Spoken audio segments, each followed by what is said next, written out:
નમસ્કાર વિદ્યાર્થી મિત્રો, શ્રી ગણેશ ક્લાસીસમાં દરેક વિદ્યાર્થીનું સ્વાગત છે. હું છું પીએમ સર. વિદ્યાર્થી મિત્રો, અત્યારે જે એમકોમ સેમ 4ની એક્ઝામ ચાલી રહી છે તેના માટેના મોસ્ટ આઈએમપી ક્વેશ્ચન કયા છે અને કયા કયા તમારે કરવાના છે, તો એ તમારે આ ચેનલ ઉપર તમને જોવા મળશે. અને વિદ્યાર્થી મિત્રો, હવે જે તમારે પેપર છે એ આપણે મેનેજમેન્ટ ઓફ ઇન્ડસ્ટ્રીયલ રિલેશન એના વિશે આપણે વાત કરવાના છીએ. આમાં કયા કયા ક્વેશ્ચન આઈએમપી છે અને તમારે એક્ઝામમાં કયા પૂછાઈ શકે છે. તો વિદ્યાર્થી મિત્રો, પહેલાં તો તમે આ વિડીયોને અંત સુધી જોજો. જો તમે આ વિડીયોને છેલ્લે સુધી જોશો તો આ વિડીયોમાં જોવાથી તમને ઘણો બધો ફાયદો થશે. અને જે નવા વિદ્યાર્થી મિત્રો આપણી ચેનલો ફર્સ્ટ ટાઈમ આવેલા હોય છે તો એ વિદ્યાર્થીઓ આપણી ચેનલને સબસ્ક્રાઈબ કરી દો, જેથી કરીને આવનાર નોટિફિકેશન દ્વારા તમને કોમર્સને લગતી તમામ આઈએમપી વિડીયો મળી જશે. હવે તમે કોમર્સમાં બીકોમ અથવા તો એમકોમ કરો છો તેના પણ વિડીયો મળી જશે. અને જો અન્ય વિદ્યાર્થી હોય છે બીબીએ અથવા બીસીએ વાળા કે બીએ વાળા કે એમએ વાળા, તો એની પણ જો જાજી કોમેન્ટ આવશે તો એ ઉપરથી આપણે વિડીયોના ક્વેશ્ચન આઈએમપી તમને મોકલી આપવામાં આવશે. પરંતુ જો આ ચેનલ ઉપર તમે નવા આવો છો, હરતા ફરતા આવી જાઓ છો, તો આ ચેનલને પહેલાં તમે તો સબસ્ક્રાઈબ કરી દો અને સાથે સાથે બેલ આઇકન દબાવી દો, એટલે જેથી કરીને આવનાર તમામ વિડીયોની તમને નોટિફિકેશન મળતી રહેશે. તો વિદ્યાર્થી મિત્રો, આપણે હવે વાત કરીએ છીએ મેનેજમેન્ટ ઓફ ઇન્ડસ્ટ્રીયલ રિલેશન. એના વિશે આપણે આઈએમપી ક્વેશ્ચન કયા છે તે આ વિડીયોને તમે અંત સુધી જોજો, કારણ કે હું આમાંથી વચ્ચે કંઈક આઈએમપી ક્વેશ્ચન બોલીશ એ વધારે તમારે પૂછવાની શક્યતા રહેશે. તો પહેલાં એ તમારે ક્વેશ્ચન કરી જવું અને બાકીના પણ ક્વેશ્ચન તમારે કરવાના જ છે. પણ હા, હું જે પહેલાં કહું છું એ તમે કરી લેજો. અને હા, જો તમને મારા પર ટ્રસ્ટ હોય તો તમે પહેલાં વિડીયોને તમે અંત સુધી જોજો. અને હું કયા કયા ક્વેશ્ચન આઈએમપી બોલું છું વિદ્યાર્થી મિત્રો, તમે એ ટીક આઉટ કરતા જાજો, કારણ કે જો તમે ટીક આઉટ કરશો તો તમને આઈડિયા આવશે. અને આ વિદ્યાર્થી મિત્રો, અમે અમારા અનુભવ અને અમારા એનાલિસિસ કરીને ક્વેશ્ચન મૂકીએ છીએ. અમે કોઈ એમને ડાયરેક્ટલી તમને ક્વેશ્ચન આપી નથી દેતા અન્ય યુટ્યુબરની જેમ. એટલે ખાસ તમે એકવાર યાદ રાખજો કે આ જે ક્વેશ્ચન છે એ તમારા માટે ઇમ્પોર્ટન્ટ રહેશે અને પરીક્ષામાં તમારે 100% ખાતરી આપું છું કે શક્યતા રહેશે. અને હા, તમે જ્યારે પેપર દેવા જાઓ છો અને એમાં જો અમારા ક્વેશ્ચન પૂછાય છે તો તમે સૌપ્રથમ પહેલાં આપણે ટીક આઉટ કરો કે તમે કયા કયા ક્વેશ્ચન કર્યા છે અને આપણે જે ક્વેશ્ચન આપ્યા હતા એ આવી જાય છે. અને હા વિદ્યાર્થી મિત્રો, જો આપણા જે તમે જ્યારે એક્ઝામ દેવા જાઓ છો તમારા પેપરમાં હોય છે તો તમારે અમને કોમેન્ટમાં જણાવવાનું છે કે આપણા જે પ્રશ્નો હતા એ કોમેન્ટમાં તમારે જણાવવાનું કે 70%, 80% કે 100% કેટલા ટકા તમને જોવા મળે છે એ તમારે કોમેન્ટમાં જણાવવાનું છે. અને લખવાનું છે પીએમ સરનું તુફાન હિટ છે, એવું તમારે એમાં જણાવવાનું છે. તો વિદ્યાર્થી મિત્રો, હવે આપણે વાત કરીએ question number 1. What is a industrial relation? ઔદ્યોગિક સંબંધો એટલે શું? Discuss the objective characteristics of industrial relation. ઔદ્યોગિક સંબંધોના હેતુઓ અને લાક્ષણિકતા જણાવો. તો વિદ્યાર્થી મિત્રો, ક્વેશ્ચન નંબર 1 છે વેરી મોસ્ટ આઈએમપી છે અને તમારા આ ક્વેશ્ચન છે એ 100% કરીને જવાનો છે. ત્યાર પછી question number 2. Discuss the factor affecting of industrial relation. ઔદ્યોગિક સંબંધોને અસર કરતા પરિબળો ચર્ચો. ત્યાર પછી question number 3. Explain the approach of industrial relation. ઔદ્યોગિક સંબંધોના અભિગમો સમજો. ત્યાર પછી question number 4. Discuss the domination of industrial relation. ઔદ્યોગિક સંબંધોના પરિણામો ચર્ચો. તો ક્વેશ્ચન નંબર 4 છે એ યુનિક પ્રશ્ન છે વિદ્યાર્થી મિત્રો, તો એકવાર ખાસ નજર ફેરવી લેવી. ત્યાર પછી question number 5. Explain the types of strike under industrial dispute act 1947. ઔદ્યોગિક વિવાદ અધિનિયમ 1947 એટલે કે 1947 હેઠળ હડતાલના પ્રકારો સમજાવો. તો આ ક્વેશ્ચન છે વેરી મોસ્ટ આઈએમપી છે વિદ્યાર્થી મિત્રો. 5મો ક્વેશ્ચન પણ તમારે પહેલો અને 5મો આ બંને મોસ્ટ આઈએમપી રહી શકે છે. ત્યાર પછી question number 6.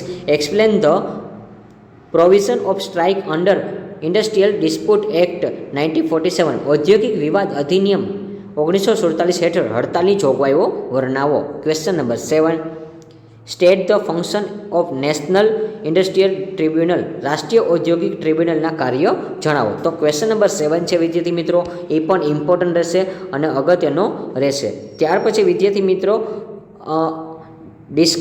Question number 8. Discuss the types of union under BIR act.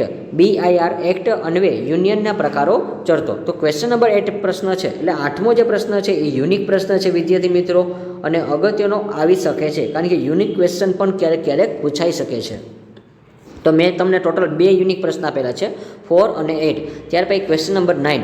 Objective of industrial dispute 1947 act. ઔદ્યોગિક વિવાદ અધિનિયમ 1947ના ઉદ્દેશો જણાવો.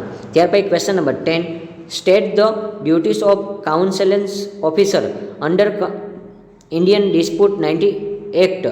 ઔદ્યોગિક સંઘર્ષ કાયદા અન્વયે સમાધાન અધિકારીની ફરજો જણાવો. તો ક્વેશ્ચન નંબર 10 છે એ મોસ્ટ એમપી રહેશે વિદ્યાર્થી મિત્રો, અને અગત્યનો છે. તો ટોટલ મેં તમને 10 ક્વેશ્ચન આપ્યા છે, એમાંથી મેં તમને ટોટલ 4 ક્વેશ્ચન આઈએમપી આપેલા છે.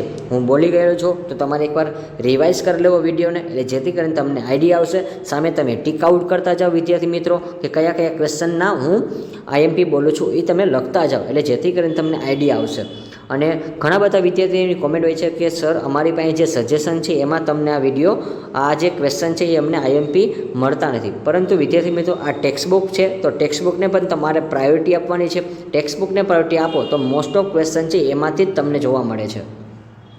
તો ખાસ તમારે એકવાર ટેક્સ્ટબુક જોઈ લેવી અને ટેક્સ્ટબુક આધારિત જ ક્વેશ્ચન કરવા.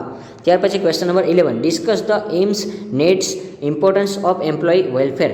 કર્મચારી કલ્યાણના ઉદ્દેશો, જરૂરિયાત અને તેનું મહત્વ ચર્ચો. તો ક્વેશ્ચન નંબર 11 છે એ વેરી મોસ્ટ એમપી છે વિદ્યાર્થી મિત્રો, અને પરીક્ષામાં 100% આવી શકે છે.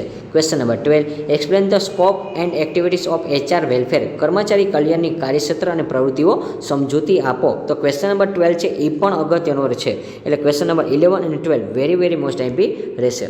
ત્યાર પછી question number 30, explain the objective of social security. સામાજિક સુરક્ષાના હેતુઓ સમજાવો.